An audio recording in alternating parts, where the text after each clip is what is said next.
I always thought people were so cute when they have the little cheeks and they're like rosy, but mine are pretty plain. If I was gonna change one feature about my face, I would say that I would want fuller lips.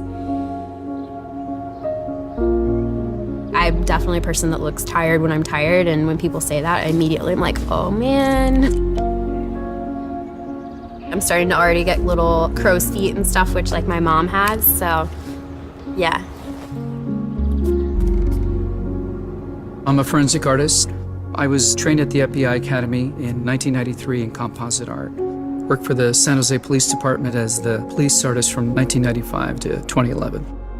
We didn't really know what we were doing, so that was nerve-wracking for everyone. I showed up to a place I'd never been and walked into this big warehouse, and at the very end, there was a guy with his back to me with a drafting board. I had a curtain separating me so that I don't see him. We'll begin. First of all, tell me about your hair. Brown, long, I guess a little bit past my shoulders. Your jaw. My mom told me I had a big jaw. Yeah, they're brown eyebrows, dark brown eyebrows. Okay. I didn't know what he was doing, but then I could tell after several questions that he was drawing me. Tell me about your chin. I guess I haven't really compared it to anyone else's chin, but especially when like I smile, I just feel like it kind of protrudes a little bit.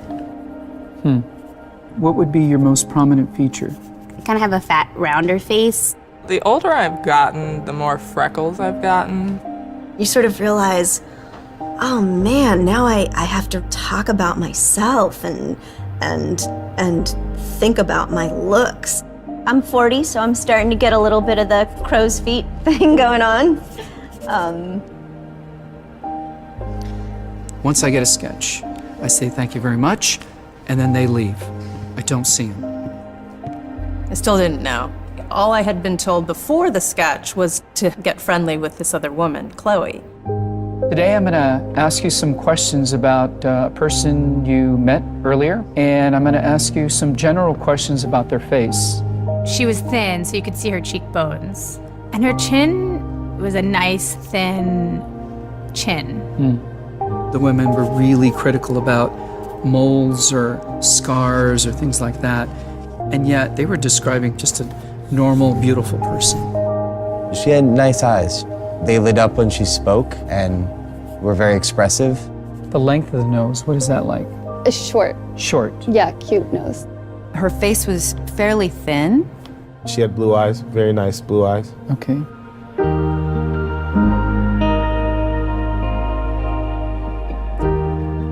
So here we go. So this is your self-described image? And then somebody else described you and I did this sketch.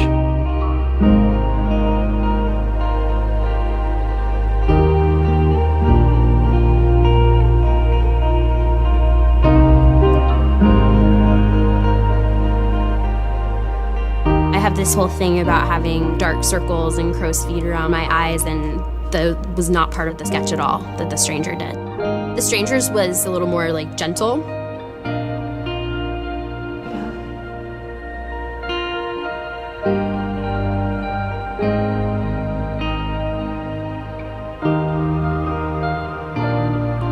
It's pretty different.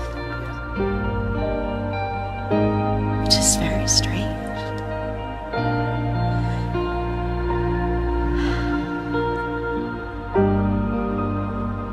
She looks closed off and fatter. She just looks kind of shut down. Sadder, too.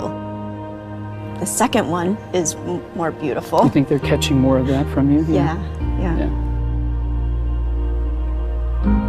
She looks more open and friendly and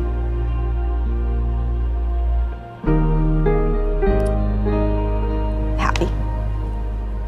I've come a long way in how I see myself, but I think I still have some way to go.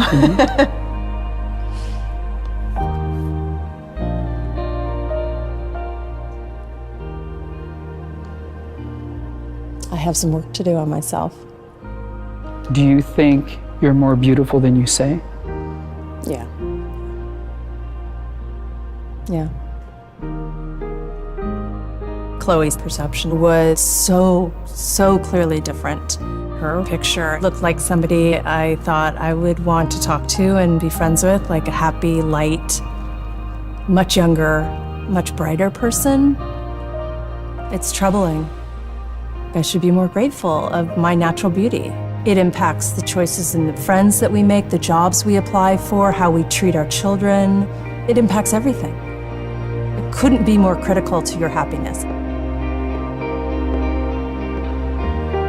Our self-perceptions are generally kind of harsh and unbecoming when really that's not how the world sees us. We spend a lot of time as women analyzing and trying to fix the things that aren't quite right, and we should spend more time appreciating the things that we do like.